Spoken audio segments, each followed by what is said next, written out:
we have done a lot of organizing together. Yes. A lot of organizing over the past 2 years. Ridiculous, actually, the amount of organizing we've done together. We've done a lot. We've built a lot of things Yes, together. we have. And that's also how we became friends, was through the Davidson Community Fund, and then through the crazy ass thing that we did with Imagining Davidson. I'm already getting stressed out thinking about it. It's okay. It's okay. It's We're gonna be fine, fine. it's fine, yeah. So I kind of just wanted to talk to you about, Davidson Community Fund and Imagining Davidson, and kind of this transition into, like, off-campus organizing, or this, like, other mode of, like, organizing where we were, like, very much like, okay, our only relationship to the institution is stealing from it. As Fred Moten very famously, Fred Moten and Stefano Harney wrote in The Undercommons, which is that the only, like, real relationship you should have with the institution is stealing from it. Because it is horrible. Fully. So yeah, a lot of things that we've done together have kind of transitioned into like wealth extraction from Davidson, as opposed to like things that I did earlier, which were a lot of like Asian American studies organizing. How can we like build departments in this institution and like redistribute funds that way, but it's still very much within the institution, and expanding academia instead of what we were doing, which is very much like, we want to take the resources that are in this community that's very wealthy and specifically take funds from organizations at Davidson and give them to people, especially organizers we knew in Charlotte and communities that we became connected to in Charlotte. So so let's kind of go back all the way to spring 2020. Can you tell me a little bit about like what your transition off campus was like? Yes. So spring 2020, I was in San Francisco with Davidson in Silicon Valley. I was in San Francisco, and San Francisco is one of the first cities to get hit with COVID outbreaks. Oh, so right. so we were out earlier before y'all were. So the week right after spring break, like that second week of March, Davidson's lawyers gave the call, and they were like, y'all are a liability. You gotta get out, girl. So I literally packed the dorm room in 24 hours. Oh my god. Yeah, and like packed like all my suitcases to get shipped back to Orlando, Florida. And like had to mail off a package. It was crazy. So I was back in Florida, in Orlando, second week of March.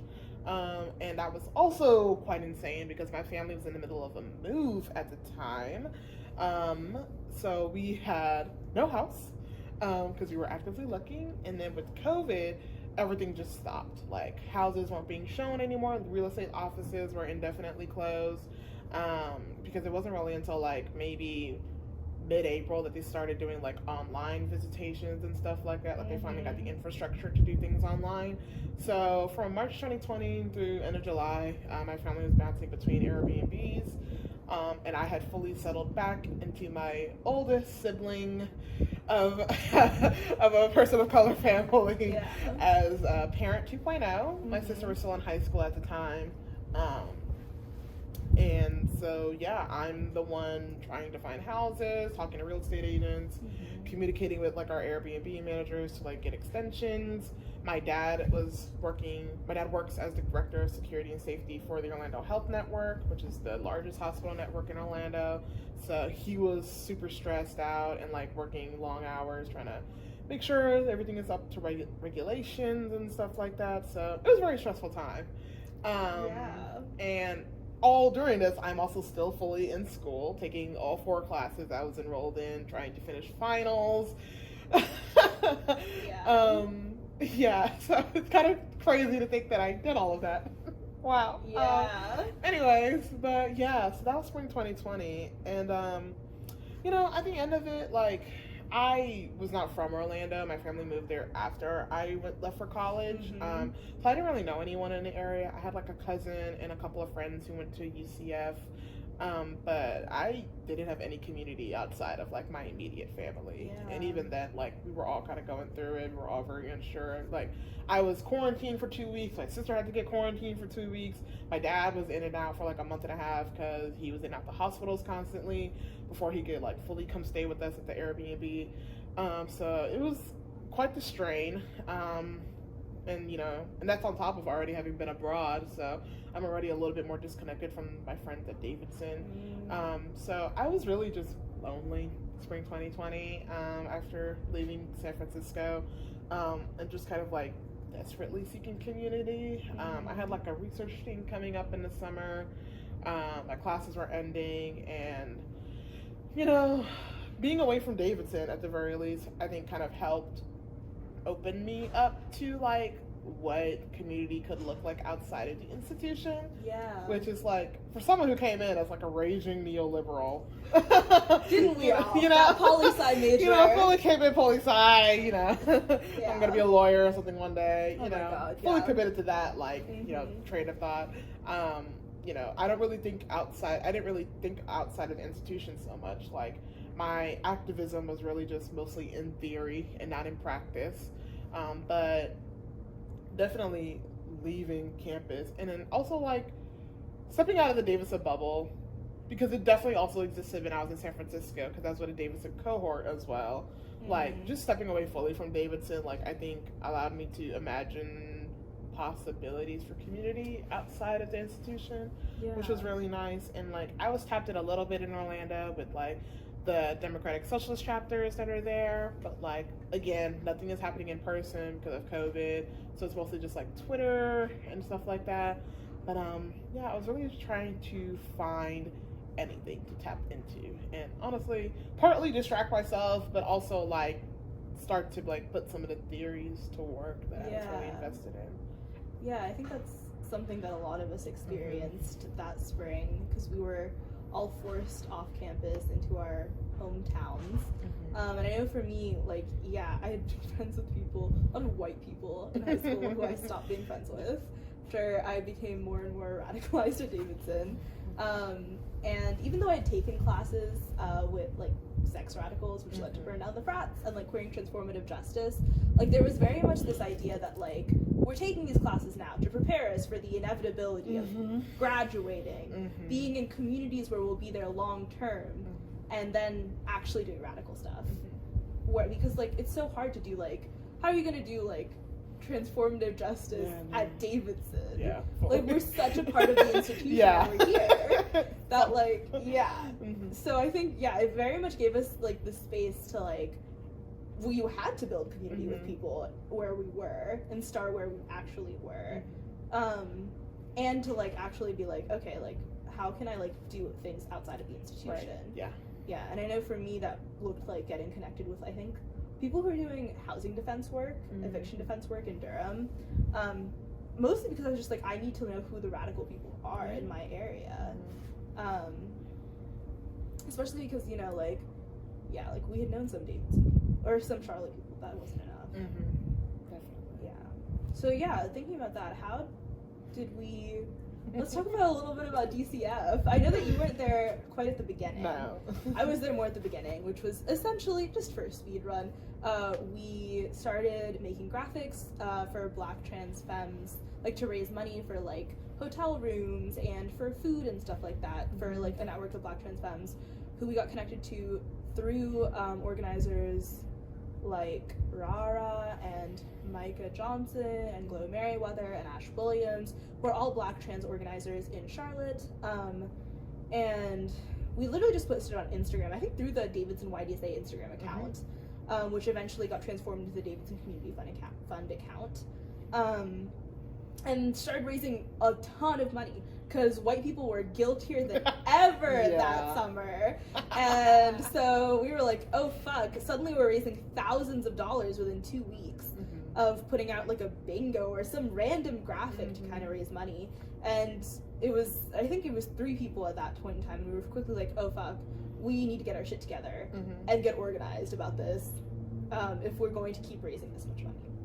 So you came on later in the summer. Yeah, I came on around like end of June, beginning of July. Okay.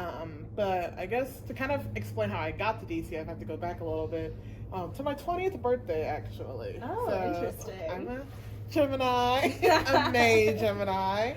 So my birthday's May 27th, and We're good? Mhm. Okay, lovely. Keep doing that You know, periodically. I got you. It's been a rough morning, Yes. you know, for future for reference. It's been a rough For future for the people who are watching this, at a time. So my 20th birthday, I was in an Airbnb on a sofa bed, and I woke up, you know, rolled over, checked my phone, like most people do in the mornings. Not the healthiest relationship to technology, but hey.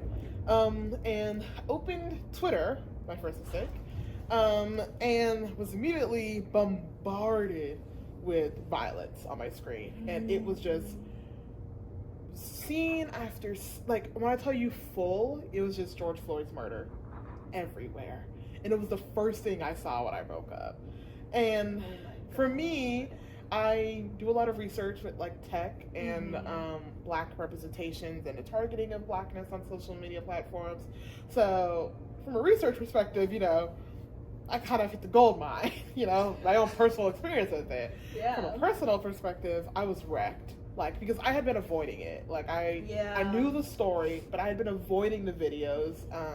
And it was just such a violent breach of consent for me.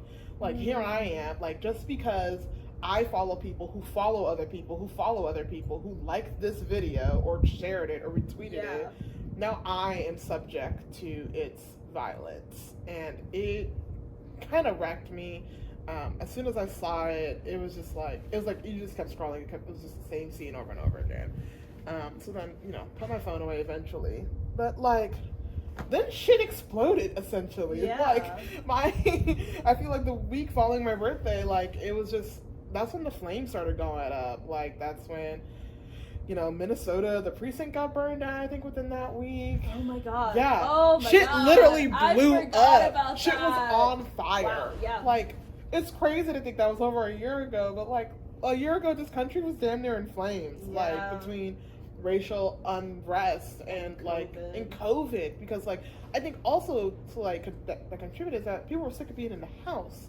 So at the very least, protests gave you an excuse to get out the house and be around people. Yeah, community build while you're doing shit. Exactly. Yeah, you know, for sure. and you know, my family, my sister and my mom are both immunocompromised, so I couldn't take that risk with you know, going out and physically protesting. Plus, I was like still very baby organized. I probably would have gone regardless. It's you gotta have a lot of like structures in place before you go out in the streets. Definitely, and I was not there yet. But I was very much following things very closely online and like trying to at least do my part and like trying to, you know, because the good thing about my research is I understand how these algorithms work. So I know how to use the hashtags. I know how to get engagement to at least like bring things to the top of people's timelines, like get, you know, awareness or whatever, you know. So I'm doing my part in the Orlando area to try to boost things like that. But, you know, and then YDSA started posting on Instagram, and I started seeing all the white guilt flooding in, and I said, this is interesting. Yeah. And then I think it's like mid-June by this point, and Bree Reed did a panel with Q&A, was it? Love Bree Reed. Shout out to the big sis. She called me out so publicly at that fully panel. all of us. Yeah, she did a Q&A with Q&A. Yeah. But that was interesting because one, it got Zoom bombed with some very violent imagery. Yeah. And then like, what was she talking about? Was she just trying to radicalize people? I think so. I can't remember the topic. But I went to that panel and Bree Reed very publicly and very lovingly called me out. and like a very much way, like just getting community with people. Like, you know, Bree Reed, do me, do you. I think Ashley is also what she called out. But despite us living maybe 2 doors down from each other our freshman year in Bell Call, we hadn't really talked. I knew of you. I'm sure you knew of me. But other than that, no. Ashley and I were a little closer because we worked together on campus before I left. But, you know, after that, I texted Ashley and I was like, hey, I know you're involved in DCF now. I want to get in. And that's really how that started. Yeah. Then I think I went to my first meeting at the end of June. And then we got into the hell that was December of 2020. Yeah. Yeah, very much. So, June was a lot of like building up DCF. It was a lot of like, okay, we need to pull people in because 3 people is not enough to do the work that we were doing. And so I think by the end of June we had about 8 people in total. Because I think Zach joined. Actually, Zach might have joined later. I think Zach joined like first or second week of July. Yeah. Okay. So by the beginning of July, we had 8 people in total, and we were like, okay, now we have like a team. We can figure out what we're doing. At that point in time, we were posting graphics on Instagram, but the main thing we were doing was emergency fundraising. Yeah. And people would reach out to us and be like, can you help me meet this goal? And we'd be like, of course we can. And so we would post on Instagram, raise the money by the end of the day through not only posting, but sending it to everyone we knew. And then sending them the money and continuing on. Yeah. That was an interesting, that was a very, I'll be honest here, that was so overwhelming. Getting into DCF at the end of June, like, because I didn't really get the build up that I think like you and Isabel and Ashley may have gotten. Like when I joined, it was like, no, we're in the thick of this shit. Had we done shifts already? No, shifts are coming up. Okay, we gotta talk about that real quick too. Fully. Yeah. But I think for me, it was like I knew what my strengths were in. I know how to talk to white people. I'm pretty decent with a spreadsheet, you know, and you know I don't mind publicly speaking or like being loud on social media. Like those are all things I was fine with. I really honestly struggled with the community part. That's the thing I had the most difficulty with because like we're organizing virtually for a community that we were not a part of at the time, like physically a part of. Yeah, that was really difficult. Like we were organizing for Charlotte folks, but like I'm in Orlando, you're in Raleigh. Isabel and I were both in Raleigh. Yeah, and then Zach is in DC, so you know, so we're everywhere along the East Coast. You know, just like connected through like Instagram group chat or like no, just a group chat. Yeah, a group chat and Zoom. Very insecure. Very insecure group chat. But yeah, and so it was a lot, and then we had many Zoom calls, many hour long Zoom calls. Hours. Yes. Long sorry. Zoom calls. Hours long Zoom calls. So that part of the community aspect, like not really knowing who we're organizing for, but like knowing at the very least that like, you know, I'm Margot, but it was like really Margot, you knew a couple of the folks. Yeah. Like I mostly knew the organizers who had connected us. Right. And I knew Rara and Micah through also people in Raleigh who were doing similar work. Right. So, you know, only a few of us really knew who we were like. Margot was the only person who had met anyone. Right, exactly. So, you know, that was another obstacle to overcome. Working with all these people who I've never talked to a day in my life was also something interesting. Yeah, we really kind of just, in terms of DCF, we simply, like, I had never spoken to Zach or Emily or Jaelyn before that summer when we all started getting on Zoom calls for hours at a time and being like, how can we figure out how we're going to emergency fundraise, how we're going to communicate with people, how is the best way to get money. Yeah, and I had only spoken to Ashley, Margot a couple of times through Free Word. We'd spoken a couple of times. We've spoken a couple of times, and that's it. Like, that's literally it. So there's that community aspect, like just the people I'm organizing with, I don't know them, and we don't really have a lot of time to get to know each other. Yeah, there was this huge sense of urgency. Yeah, definitely, because like, I mean, these are people's bills. Like, lights are being cut off, phone bills phones are being cut off, people are getting evicted. Like, this is, I think, right before the moratorium went into effect, or maybe. No, the moratorium had already gone into effect. Oh, okay. I think probably a couple of weeks before. Oh, okay, yeah. So I don't remember the timeline. You know, right at this point. But, you know, there's a lot going on. But yeah, I think trying to navigate those, like, lots of different relationships, I think just got overwhelming for me. And then shifts happen. Right. So let me just preface it a little bit.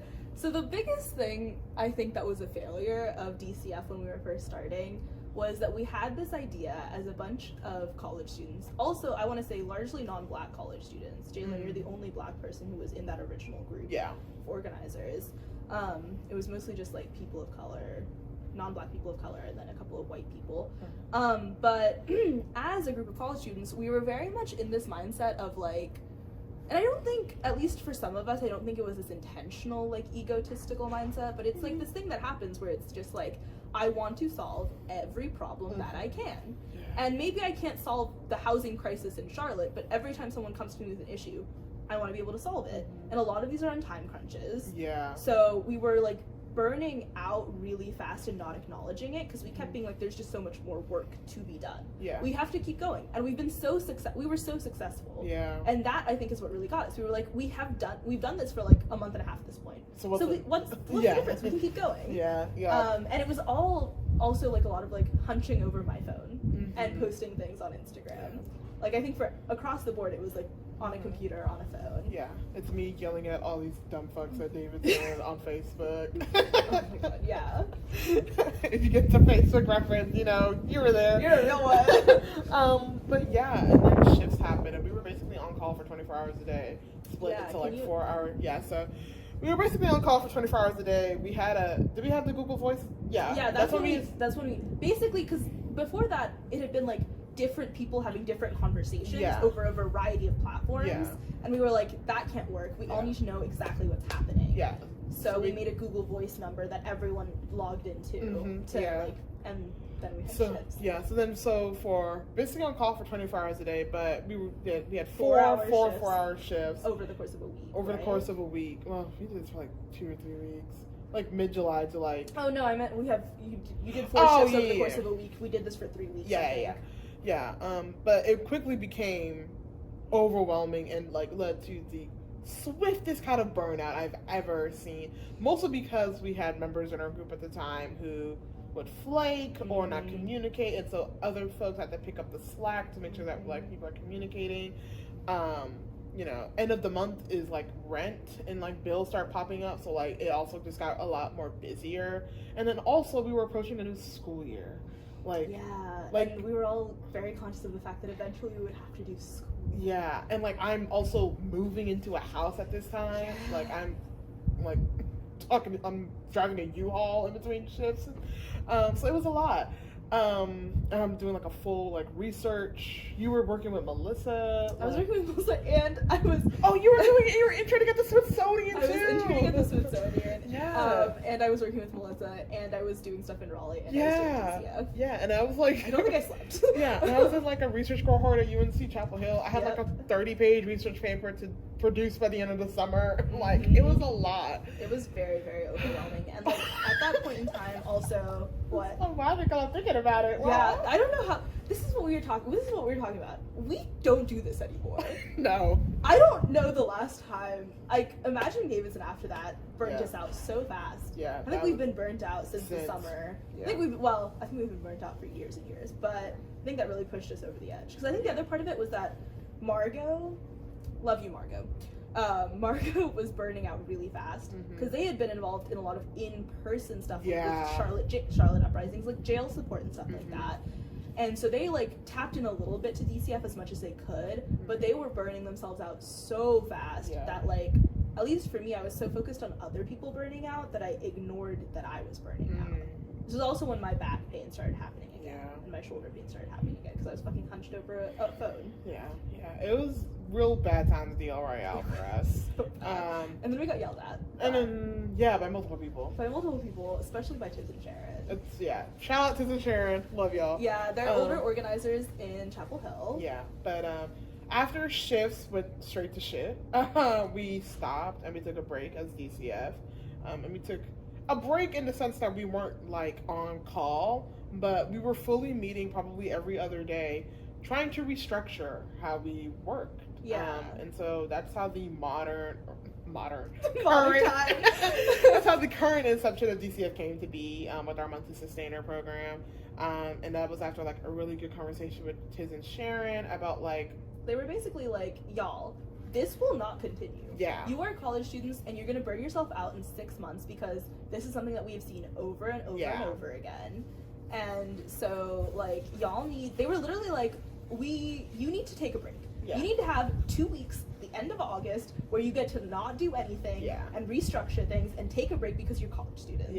So again, shout out to Tiz Giordano and Sharon Holland, who yelled at us and forced us to do it. So we were like, okay, we're going dark. We're going dark Yeah. for 2 weeks. We went dark. We took a break, but it wasn't a break really. I think we had I was like, okay, we need 4 days of a break. And then we